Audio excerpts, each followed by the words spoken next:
CMDRF ഫണ്ടിൽ തട്ടിപ്പ് നടന്നത് സ്ഥിരീകരിച്ച് വിജിലൻസ് ഡയറക്ടർ. ഇന്നലെയാണ് വിജിലൻസ് വ്യാപകമായി റെയ്ഡ് നടത്തി തട്ടിപ്പിന്റെ കഥകൾ പുറത്തുകൊണ്ടുവന്നത്. ഇന്നത് വിജിലൻസ് ഡയറക്ടർ തന്നെ സ്ഥിരീകരിക്കുകയാണ്. വ്യാപകമായ തട്ടിപ്പാണ് നടന്നത്. ഇതിന് പിന്നിൽ ഏജൻസികളും ഗൂഢസംഘങ്ങളും പ്രവർത്തിക്കുന്നു എന്നതാണ് മനോജ് എബ്രഹാം ഇന്ന് മാധ്യമങ്ങളോട് പറഞ്ഞത്.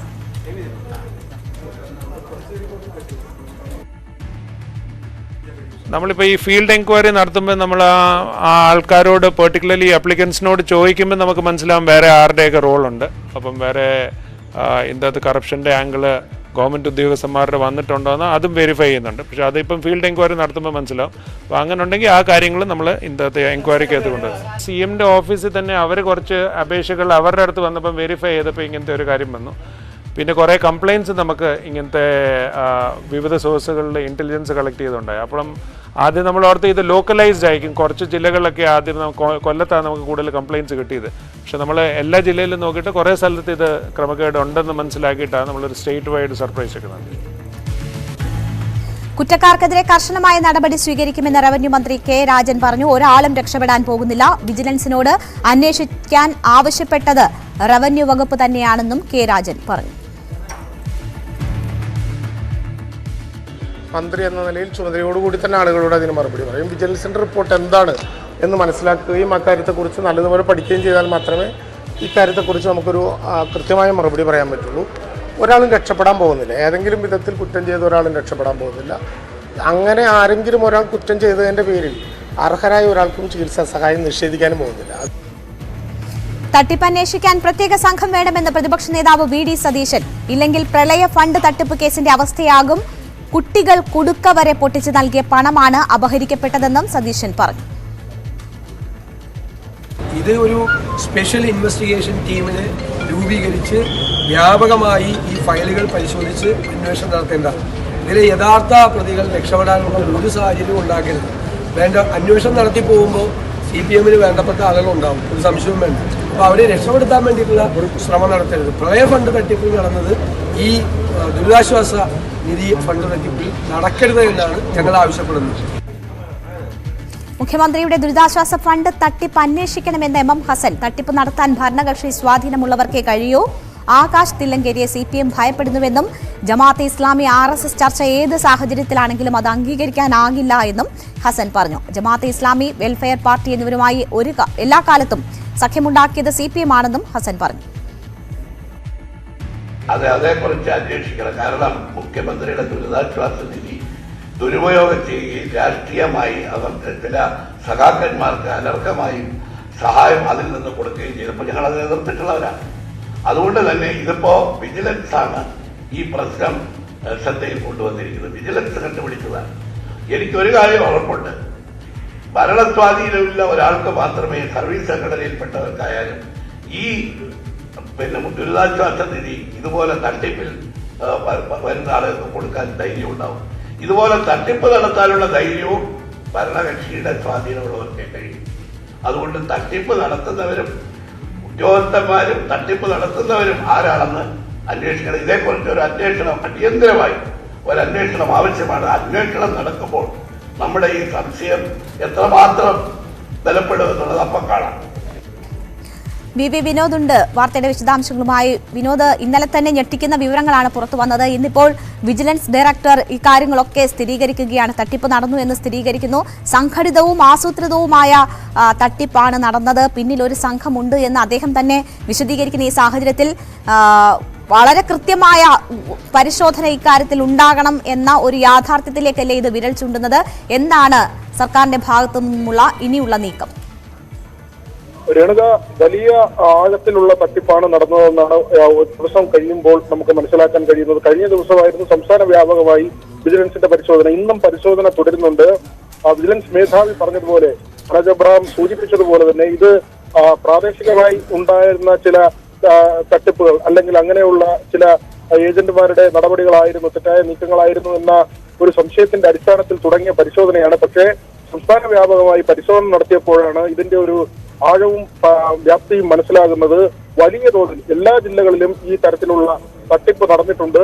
അനർഹരായ ആളുകളുടെ പേരിലാണ് ഇങ്ങനെ പണം തട്ടിയെടുത്തിട്ടുള്ളത്. കഴിഞ്ഞ ദിവസം തന്നെ ഇത് സംബന്ധിച്ച് നമ്മൾ റിപ്പോർട്ട് ചെയ്തതാണ്. ഒരു കുടുംബത്തിലെ മുഴുവൻ പേർക്കും ഇങ്ങനെയുള്ള സർട്ടിഫിക്കറ്റ്, അതായത് വൈദ്യ ആരോഗ്യ രേഖകൾ, ഇങ്ങനെ ഇവർക്ക് ആരോഗ്യ പ്രശ്നങ്ങൾ ഉണ്ട് എന്ന മെഡിക്കൽ സർട്ടിഫിക്കറ്റുകൾ നൽകുക.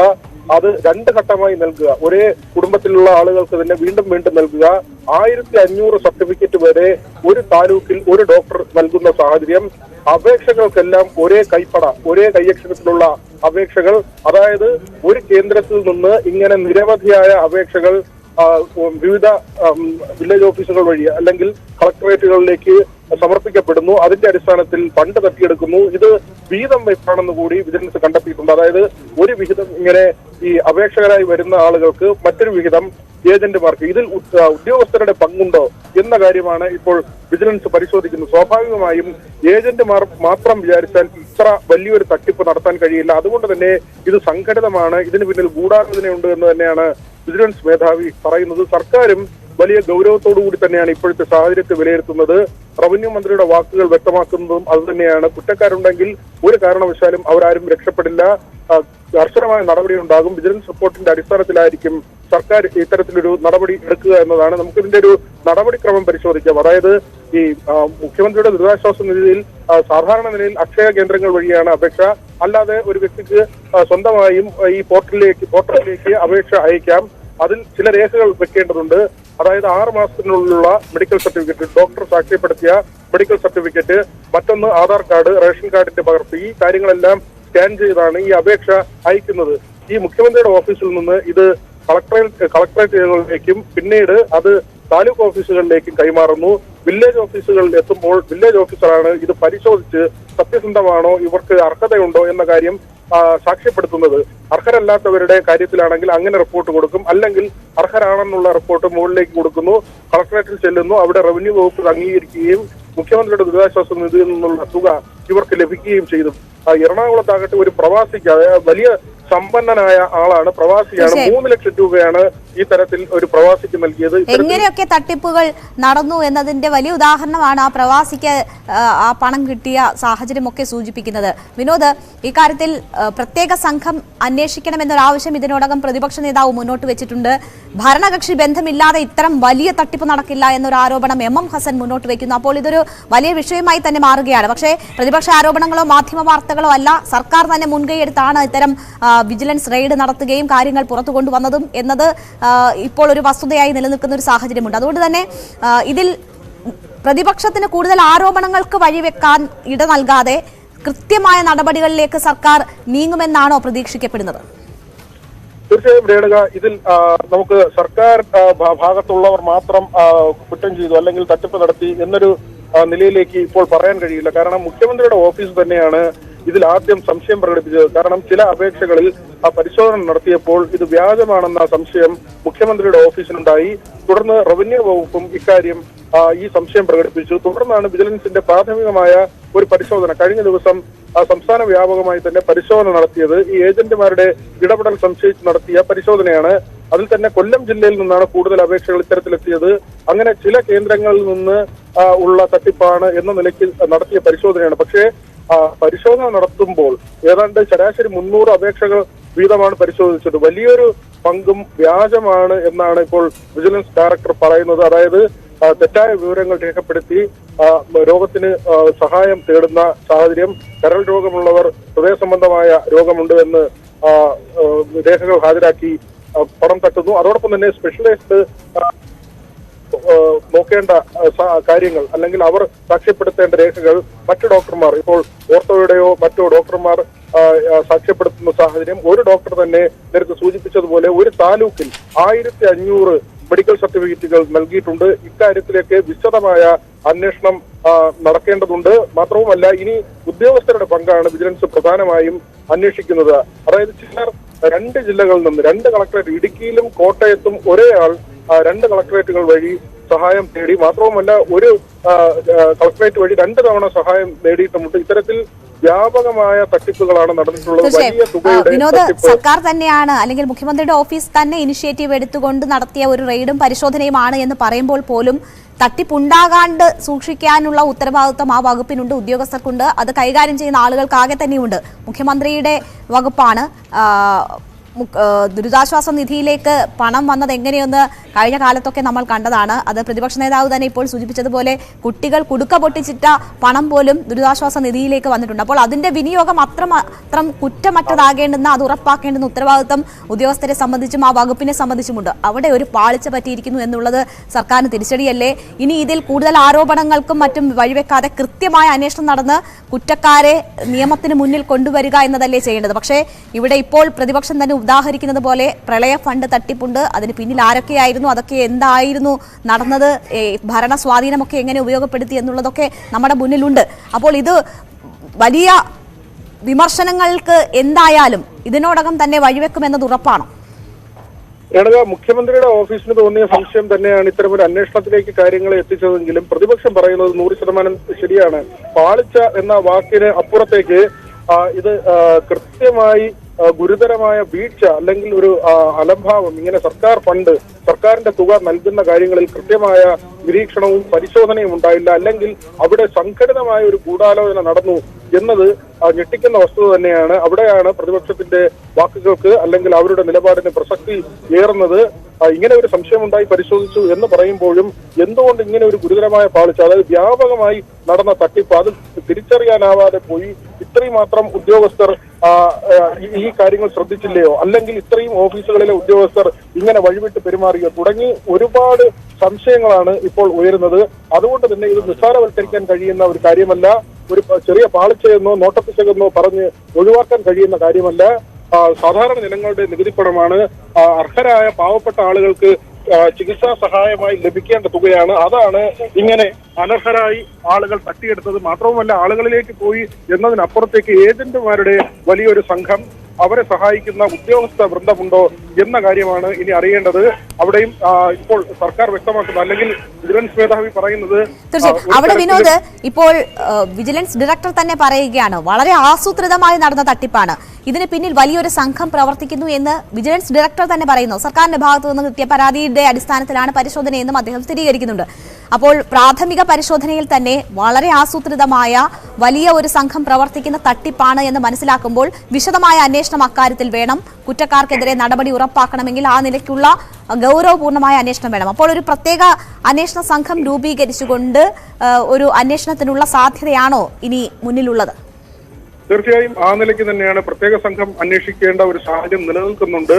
അല്ലെങ്കിൽ വിജിലൻസ് മേധാവി തന്നെ നേരിട്ട് നേതൃത്വം നൽകുന്ന രീതിയിലുള്ള ഒരു അന്വേഷണമാകും. ഇപ്പോൾ ആ നിലയ്ക്ക് തന്നെയാണ് അന്വേഷണം പോകുന്നത്. കഴിഞ്ഞ ദിവസം നടത്തിയ പരിശോധനയുടെ തുടർച്ചയായി ഇന്ന് വീണ്ടും പരിശോധനകൾ നടത്താൻ തീരുമാനിച്ചത് ഇത്തരമൊരു തീരുമാനത്തിന്റെ അടിസ്ഥാനത്തിലാണ്. ഏതായിരുന്നാലും ഇപ്പോൾ അർഹരായ ആളുകളുണ്ട്, നിരവധി അപേക്ഷകളുണ്ട്. ഇവർക്ക് ഈ സഹായധനം ലഭിക്കുന്നതിന് തടസ്സമുണ്ടാകില്ല. പക്ഷേ ഇതുവരെ വാങ്ങിയ തുക, അതിനെക്കുറിച്ച് പ്രത്യേകിച്ച് കഴിഞ്ഞ 3 വർഷം വരെയുള്ള ഇങ്ങനെ നൽകിയ തുകകളുടെ കുറിച്ചാണ് പരിശോധന നടത്തുന്നത്. വലിയൊരു ശതമാനം അപേക്ഷകൾ തട്ടിപ്പായിരുന്നു എന്ന് വിജിലൻസ് മേധാവി തന്നെ പറയുന്നു. വീടുകളിൽ, അതായത് ഈ അപേക്ഷകരുടെ വീടുകളിൽ ഉൾപ്പെടെ എത്തിയുള്ള പരിശോധനയാണ് ഇനിയുള്ള ദിവസങ്ങളിൽ വിജിലൻസ് നടത്താൻ തീരുമാനിച്ചിട്ടുള്ളത്. അതായത് ഗുണഭോക്താക്കളുടെ വീടുകളിൽ നേരിട്ടെത്തി ഇവർക്ക് ഇത്തരത്തിലുള്ള അസുഖങ്ങൾ ഉണ്ടാകാൻ തയ്യാറാക്കി തുടങ്ങിയ കാര്യങ്ങൾ. മാത്രവുമല്ല, പല സ്ഥലങ്ങളിലും പരിശോധിച്ചപ്പോൾ ഒരേ കൈപ്പടയിലുള്ള അപേക്ഷകളാണ്. അതായത് ഒരു ഉദ്യോഗസ്ഥന് പ്രഥമ ദൃഷ്ട്യാ തന്നെ മനസ്സിലാകും ഇങ്ങനെ ഒരേ കൈപ്പടയിൽ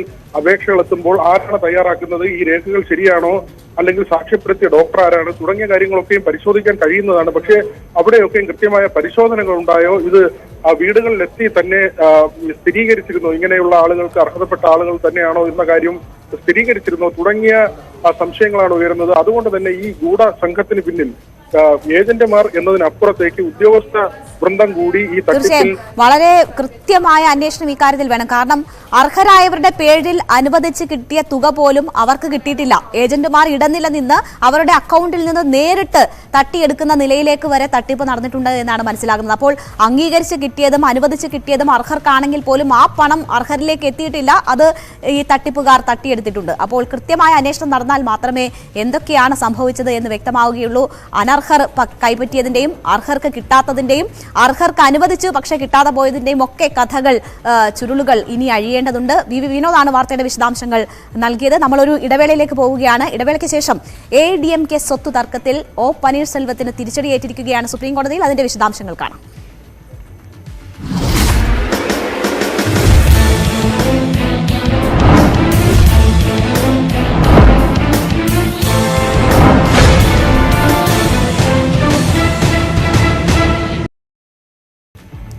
AIADMK നേതൃതർക്കത്തിലോ പനീർശെൽവത്തിന് തിരിച്ചടിയേറ്റിരിക്കുകയാണ് സുപ്രീം കോടതിയിൽ. എടപ്പാടി പളനിസ്വാമിയെ ജനറൽ സെക്രട്ടറിയായി തെരഞ്ഞെടുത്ത നടപടി സുപ്രീം കോടതി അംഗീകരിച്ചിരിക്കുന്നു. പനീർശെൽവത്തിന്റെ ഹർജി കോടതി തള്ളി.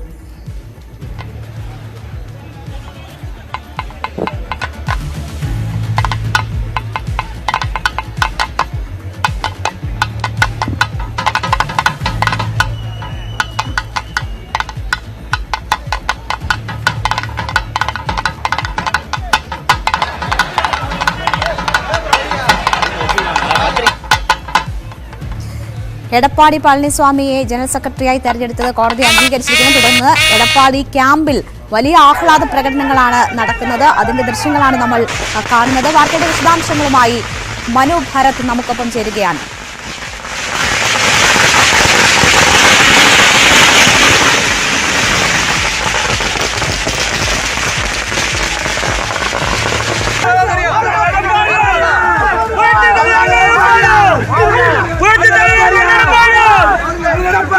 பணியாற்றிக் கொண்டிருக்கிற நேரத்தில் அருமையான எடப்பாடியார் அவர்கள் இந்த திருமணம் நடத்துகின்ற ஆர்வத்தோடு அருமையாய் சகோதரர் உதயகுமார் அழைத்திருக்கிறார்.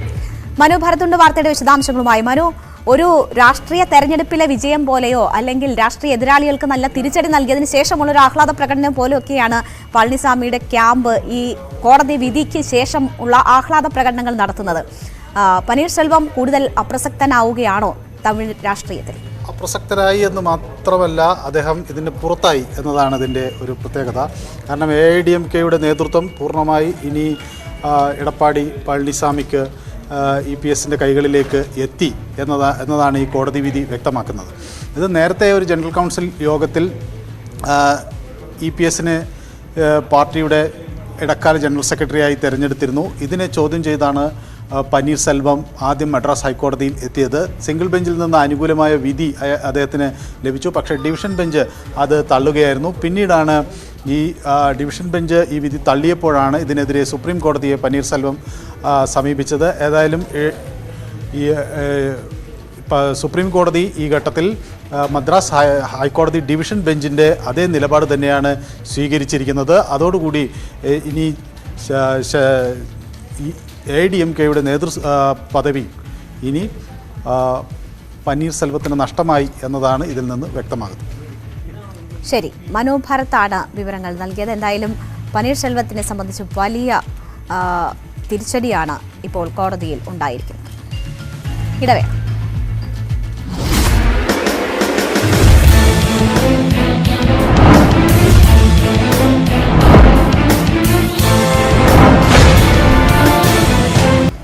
വാർത്തകൾ തുടരുകയാണ്.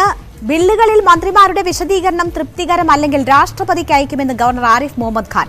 CNN ന്യൂസ് 8നോടാണ് ഗവർണറുടെ പ്രതികരണം. വിശദീകരണം തൃപ്തികരമെങ്കിൽ ഒപ്പുവെക്കും. നിയമസഭ പാസാക്കിയെങ്കിലും ഗവർണർ ഒപ്പുവെക്കാത്ത ബില്ലുകളിൽ വിശദീകരണം നൽകാൻ മന്ത്രിമാർ ഇന്ന് രാജ്ഭവനിൽ എത്താനിരിക്കെയാണ് ന്യൂസ് 18 അഭിമുഖത്തിൽ ഗവർണറുടെ പ്രതികരണം.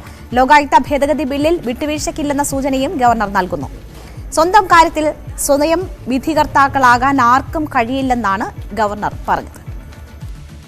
So they are coming tomorrow if they are able to satisfy me, because for instance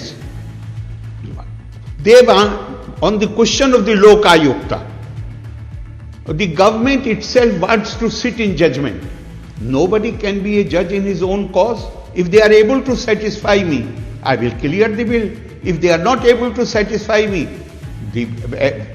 I will further apply my mind, and if I find it a fit case, I will refer these things to Honorable President of India.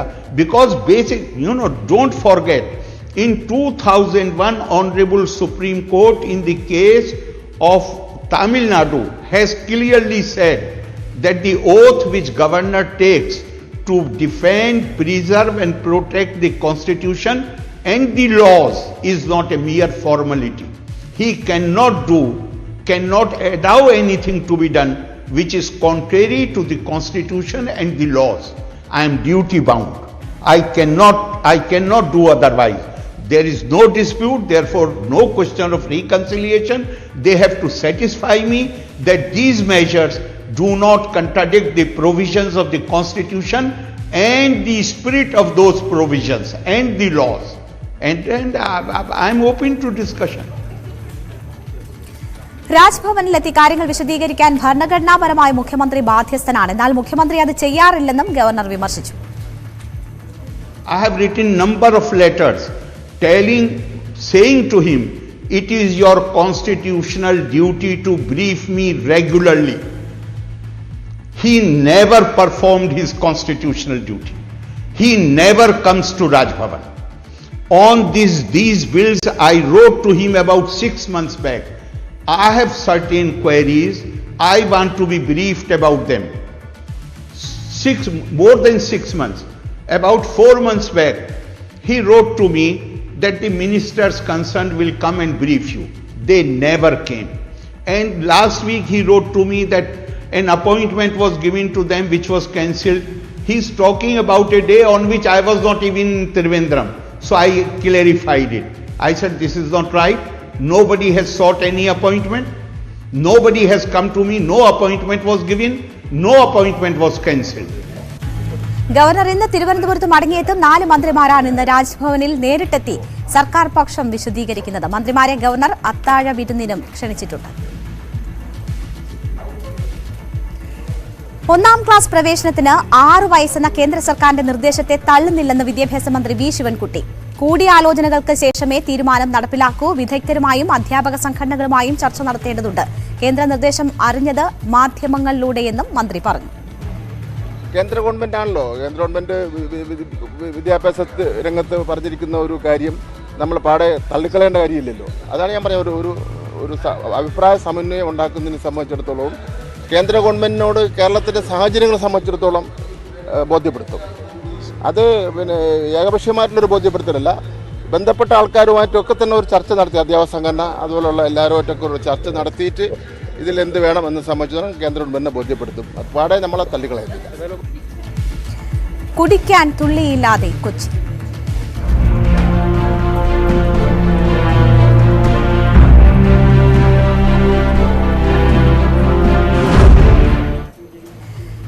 കുടിക്കാൻ വെള്ളമില്ലാതെ നട്ടം തിരിയുകയാണ് കൊച്ചിക്കാർ. നേരത്തെ തന്നെ ജലക്ഷാമം ഏറെയുള്ള പ്രദേശമാണ്. പക്ഷേ ഇപ്പോൾ പമ്പിലെ മോട്ടോറുകൾ തടസ്സപ്പെട്ടതിന്, പ്രവർത്തനരഹിതമായതിനെ തുടർന്ന് കഴിഞ്ഞ ദിവസങ്ങളിൽ വളരെയധികം ബുദ്ധിമുട്ടാണ് ജനങ്ങൾ അനുഭവിച്ചു വന്നത്. അത് അതിരൂക്ഷമായിരിക്കുന്നു. പ്രശ്നപരിഹാരത്തിന് ഇടപെടാനുള്ള പല വഴികളും സർക്കാർ തേടുന്നുണ്ടെങ്കിലും അതൊന്നും ഫലവത്താകുന്നില്ല. ടാങ്കറുകളിൽ വെള്ളമെത്തിക്കാനുള്ള നടപടി പോലും ഫലം കണ്ടിട്ടില്ല.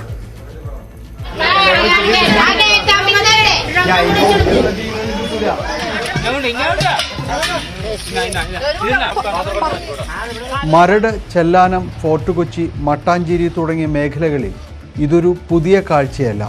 എങ്കിലും മുൻപെങ്ങുമില്ലാത്ത രൂക്ഷതയാണ് ഇപ്പോൾ അനുഭവിക്കുന്നത്. പാഴൂർ പമ്പ് ഹൗസിലെ 2 മോട്ടോറുകൾ നന്നാക്കാൻ ഇനിയും ദിവസങ്ങളെടുക്കും. അതുവരെ ഈ ദുരിതം തുടരും.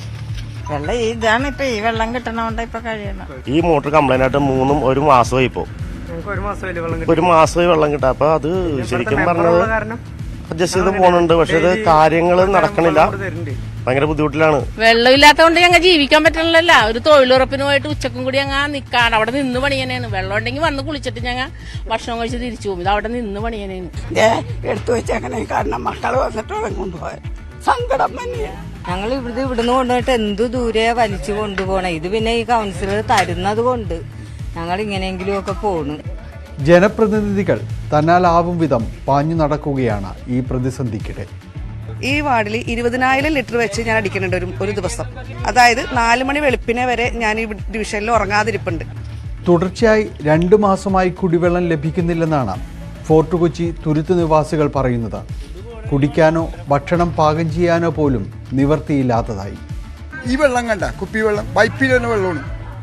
ഈ വെള്ളത്തിന് ഉപ്പ് രസമാണ്. ഇവര് ഈ വാട്ടർ അതോറിറ്റിക്കാർ എന്തുകൊണ്ട് ഈ മോട്ടർ നന്നാക്കണില്ല? എന്തുകൊണ്ട് ഇവര് മോട്ടർ നന്നാക്കണില്ല? നമുക്ക് ടാങ്കർ വേണ്ട, നമുക്ക് ഇത് മതി. ഇനി റോഡുകൾ ഉപരോധിക്കാൻ വേണ്ടി പോണേണ്. ഇനിയും ഈ വലിയ സമരങ്ങളിലേക്കാണ് ഇനി ഞങ്ങൾ നീങ്ങണത്. വിതരണം ചെയ്യുന്ന കുടിവെള്ളം ശുദ്ധമല്ലെന്നും പലരും അസുഖബാധിതരായെന്നും പരാതിയുണ്ട്.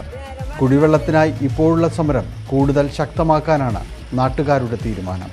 ന്യൂസ് 18 കൊച്ചി. CPM-ന്റെ ജനകീയ പ്രതിരോധ ജാഥയിൽ EP ജയരാജൻ വരാത്തത് എന്തുകൊണ്ടാണ്? ഇടവേളയ്ക്ക് ശേഷം നോക്കാം.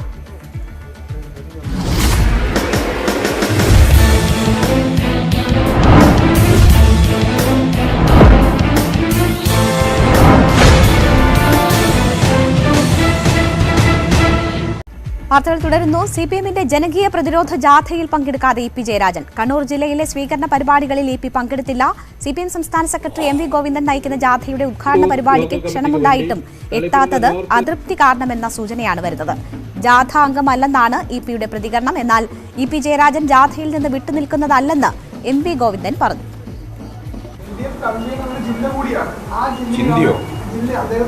അദ്ദേഹത്തിന് ഒരു ജില്ലയൊന്നുമില്ല. എന്ത് ഇടതുപക്ഷ ജനാധിപത്യ കൺവീനർക്ക് എന്ത് ജില്ല, CPM-ന്റെ സംസ്ഥാന സെക്രട്ടറിക്ക് എന്ത് ജില്ല, കേരളത്തിന്റെ മുഖ്യമന്ത്രിക്ക് എന്ത് ജില്ല? അതൊന്നുമില്ല. ഇതൊക്കെ സ്ഥിരമായി നിങ്ങൾ തന്നെ വാർത്തക്കാർ ഓരോന്നോരോന്ന് പറഞ്ഞു വെക്കുകയാണ്. ഇവരെല്ലാം കണ്ണൂർക്കാരാണെന്ന് പറയാൻ വേണ്ടിയിട്ടുള്ള പോയിന്റാണ് പറഞ്ഞുകൊണ്ടിരിക്കുന്നത്. ഞങ്ങൾ കേരളത്തിന്റെ എല്ലാ ഭാഗത്തുമുള്ള സംഘടനാ പ്രവർത്തനം പരിശീലിച്ച അല്ലെങ്കിൽ സംഘടനാ പ്രവർത്തനവുമായി ബന്ധപ്പെട്ട് നല്ല പരിചയമുള്ളവർ തന്നെയാണ് ഞങ്ങൾ ഈ കേരളത്തിലെ പ്രധാനപ്പെട്ട കണ്ണൂർ ജില്ലയുടെ ഭാഗമായിട്ട് പിന്നീട് രാഷ്ട്രീയ രംഗത്ത് നിന്ന് എല്ലാവരും എല്ലാ ജില്ലയിലും ഇല്ല പങ്കെടുക്കാതിന് തെറ്റും. ഇതിനുവേണ്ടി തയ്യാറാക്കിയ ലിസ്റ്റിൽ EP-യുടെ പേരുണ്ടായിരുന്നു. ആദ്യം ആരൊക്കെ പങ്കെടുക്കണമെന്നൊക്കെ പാർട്ടി തീരുമാനിച്ചിട്ടുണ്ടല്ലോ. അത് EP ജയരാജന്റെ പേര് ആരൊക്കെ പങ്കെടുക്കണം എങ്ങനെ ജാഥാംഗങ്ങളെ പറ്റി തീരുമാനിച്ചിട്ടുണ്ട്. ജാഥാംഗങ്ങളെ തീരുമാനിച്ചിട്ടുണ്ട്. ജാഥാംഗങ്ങളെ പറ്റി ജാഥാംഗങ്ങളെല്ലാം ഇവിടെ തീരുമാനിച്ചവരെല്ലാം ഇവിടെ ജാഥാംഗങ്ങളായിട്ടുണ്ട്.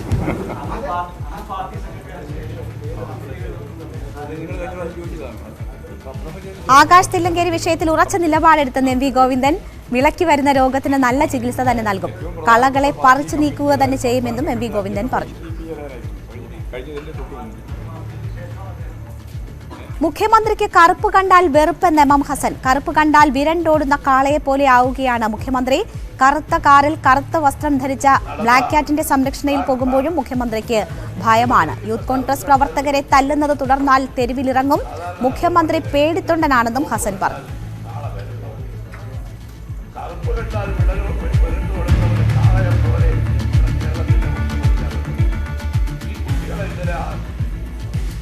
ഇന്ന് നികുതി വർധനവിനെതിരായ പ്രതിഷേധം നടന്നു.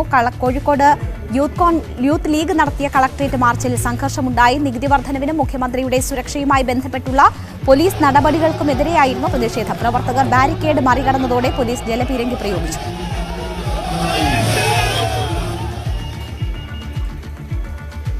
സമസ്തയ്ക്കെതിരെ ഗുരുതര ആരോപണങ്ങളുമായി ഹക്കീം ഫൈസി. സാദിഖ് അലി തങ്ങളെ സമ്മർദ്ദത്തിലാക്കിയാണ് തന്റെ രാജി വാങ്ങിയതെന്ന് ഹക്കീം ഫൈസി ആരോപിച്ചു.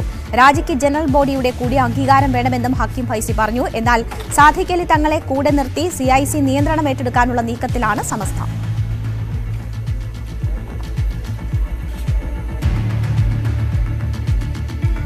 CB സുരേഷിന് വിട.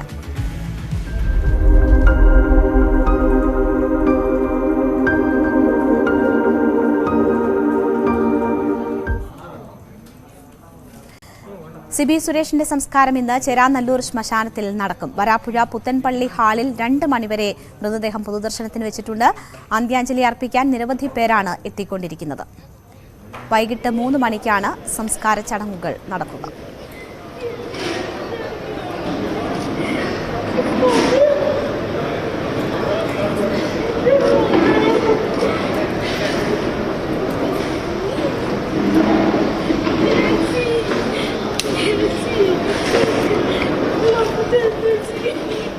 സുവി വിശ്വനാഥനുണ്ട് വിവരങ്ങളുമായി. സുവി, ഉറ്റ സുഹൃത്തുക്കൾ ഉൾപ്പെടെയുള്ളവർ നാട്ടുകാരൊക്കെയും പൊതുദർശനത്തിന് വെച്ചിരിക്കുന്ന മൃതദേഹത്തിൽ അന്ത്യാഞ്ജലി അർപ്പിക്കാനായി അവിടേക്ക് എത്തിക്കൊണ്ടിരിക്കുന്നതാണ് നമ്മൾ കാണുന്നത്.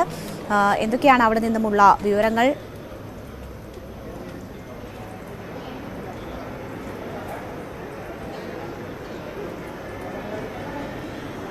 രേണുക, അകാലത്തിൽ പൊലിഞ്ഞുപോയ പ്രതിഭയ്ക്ക് നാട് സ്നേഹത്തോടെ യാത്രാമംഗളങ്ങൾ ചൊല്ലുകയാണ്. ഇപ്പോൾ വരാപ്പുഴ പുത്തൻപള്ളിയിലെ ഓഡിറ്റോറിയത്തിൽ സുബി സുരേഷിന്റെ മൃതദേഹത്തിൽ അന്തിമോപചാര ചടങ്ങുകൾ നടക്കുകയാണ്. നിരവധി ആളുകളാണ് ഇവിടേക്ക് എത്തിക്കൊണ്ടിരിക്കുന്നത്. സാംസ്കാരിക, സാമൂഹ്യ, രാഷ്ട്രീയ രംഗത്തെ ആളുകൾ, അതോടൊപ്പം സാധാരണക്കാരായ നിരവധി ആളുകൾ ഇവിടേക്ക് എത്തി അവസാനമായി ഒരു നോക്ക് കണ്ട് വിട ചൊല്ലുവാൻ വേണ്ടി എത്തിക്കൊണ്ടിരിക്കുന്ന ഒരു കാഴ്ചയാണ് നമുക്ക് കാണാൻ സാധിക്കുന്നത്. രാവിലെ 8 മണിയോടുകൂടിയാണ് സുബി സുരേഷിന്റെ സുബിയുടെ മൃതശരീരം വീട്ടിലേക്ക് എത്തിച്ചത്, വരാപ്പുഴയിലേക്ക് എത്തിച്ചത്. എൻ്റെ വീട് എന്ന സ്വന്തം സുബി സുരേഷ് സ്വന്തമായി ഉണ്ടാക്കിയ സ്വന്തം വീട്ടിൽ അവിടെ 2 മണിക്കൂർ നേരം മൃതദേഹം സൂക്ഷിച്ചു. അതിനുശേഷം അവിടെ നിരവധി പേർ അന്തിമോപചാരം അർപ്പിക്കാൻ എത്തി. അതിനുശേഷമാണ് ഇവിടെ വരാപ്പുഴയിലേക്ക് കൊണ്ടുവന്നത്. ഏതായാലും ഇവിടേക്ക് നിരവധി ആളുകൾ എത്തിക്കൊണ്ടിരിക്കുകയാണ്. പ്രതിപക്ഷ നേതാവ് വി ഡി സതീശൻ, അതുപോലെ സാംസ്കാരിക രംഗത്ത് നിന്ന് സംവിധായകൻ സിദ്ദിഖ്, അതുപോലെ രമേഷ് പിഷാരടി, ടിനി ടോം, ബീന ആന്റണി, അങ്ങനെ അൻസിക, പ്രിയങ്ക തുടങ്ങി നിരവധി പേരാണ് ഈ മൃതശരീരത്തിൽ അവസാനമായി ഒരു നോക്ക് കാണാൻ വേണ്ടി എത്തുന്നത്. ഏറ്റവും എടുത്തു പറയേണ്ട ഒരു കാര്യം, 41 വയസ്സിൽ ഈ ഒരു കലാകാരി വിട ചൊല്ലും എന്ന് ആരും തന്നെ പ്രതീക്ഷിച്ചില്ല. അസുഖങ്ങൾ ഉണ്ടായിരുന്നുവെങ്കിൽ കൂടി അതിനെ തരണം ചെയ്തുകൊണ്ട് തിരിച്ചു വരും എന്നൊരു പ്രതീക്ഷയാണ് ഏവരും വെച്ചു പുലർത്തിയിരുന്നത്. അതുകൊണ്ട് തന്നെ സുബി സുരേഷിന്റെ ഒരു അപ്രതീക്ഷിതമായ മരണം വലിയ ഒരു നടുക്കമാണ് ഉണ്ടാക്കിയിരിക്കുന്നത്. നാട്ടുകാരിലും അതുപോലെ തന്നെ ആരാധകരിലും നിരവധി ആരാധകരും ഇവിടെ അവരെ കാണാൻ വേണ്ടി എത്തുന്നുണ്ട്. സ്ത്രീകളും കുട്ടികളും ഉൾപ്പെടെയുള്ളവർ ഇവിടേക്ക് എത്തുന്നുണ്ട്. മിമിക്രി കലാകാരന്മാർ എത്തുന്നുണ്ട്. സുരേഷിന് വിട നൽകുകയാണ് സുഹൃത്തുക്കളും ഒപ്പം നാട്ടുകാരും. നൽകാം ജീവിതം.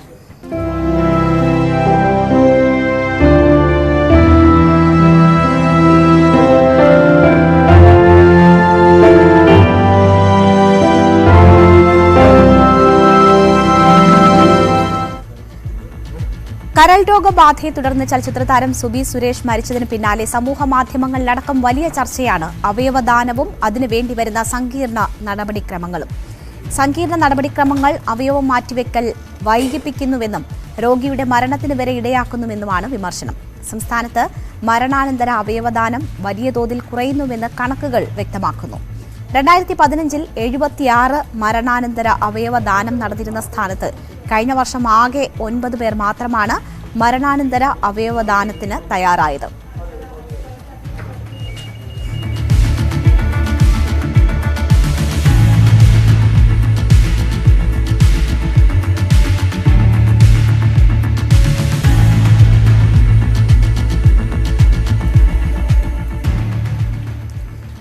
യുവ സംവിധായിക നയന സൂര്യൻ ദുരൂഹ സാഹചര്യത്തിൽ മരിച്ചിട്ട് 4 വർഷം.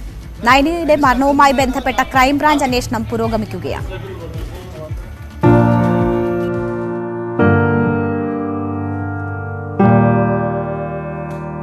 ഫെബ്രുവരി 23 നയനയില്ലാത്ത നയനയുടെ 32ാം ജന്മദിനം.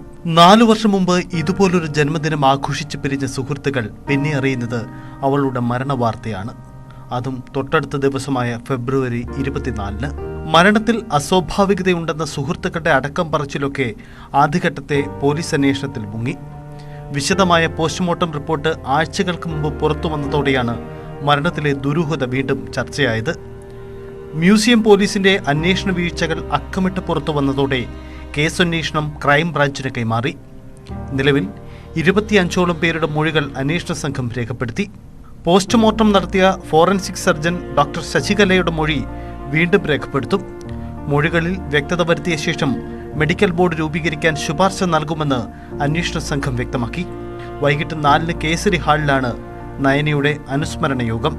തുടർന്ന് വൈകിട്ട് 6:30 നയനയുടെ പ്രിയപ്പെട്ട ഇടമായിരുന്ന മാനവീയം വീഥിയിൽ ഒരിക്കലും പിരിയാത്ത അവൾക്കായി മെഴുകുതിരി കത്തിക്കും. ന്യൂസ് 18 തിരുവനന്തപുരം. SMA രോഗം ബാധിച്ച 1.5 വയസ്സുകാരന് അടുത്ത മാസം ചികിത്സ തുടങ്ങാനായേക്കും. അമേരിക്കയിൽ നിന്ന് ഒരു അജ്ഞാതൻ 11 കോടി സഹായം നൽകിയതാണ് വഴിത്തിരിവായത്. അമേരിക്കയിൽ നിന്ന് മരുന്നെത്തിക്കാനുള്ള നടപടികളും തുടങ്ങി.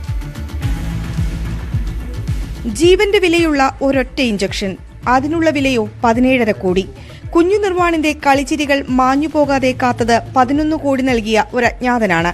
പേര് പോലും പറയാതെ പോയ ആ അജ്ഞാതൻ ഓർമ്മിപ്പിക്കുന്നത് വിലമതിക്കാനാകാത്ത മനുഷ്യസ്നേഹമാണ്.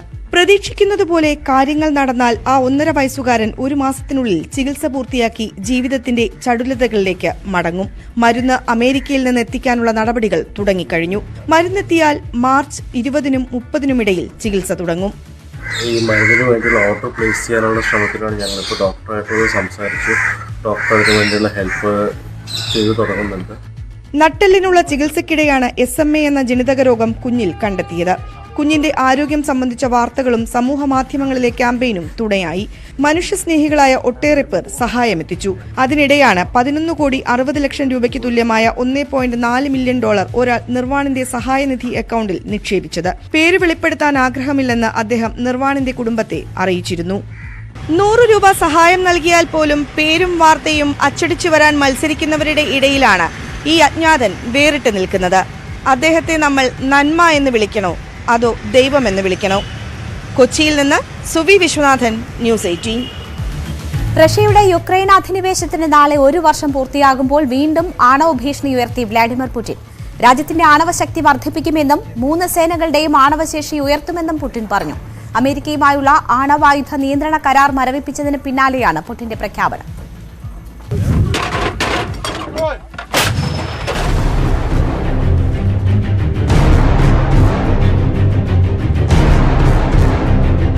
ഒരു വർഷം പിന്നിട്ട യുദ്ധത്തിൽ ഇനിയും പ്രഖ്യാപിത ലക്ഷ്യങ്ങൾ നേടിയെടുക്കാൻ റഷ്യയ്ക്കും പ്രസിഡന്റ് വ്ളാഡിമിർ പുടിനും കഴിഞ്ഞിട്ടില്ല.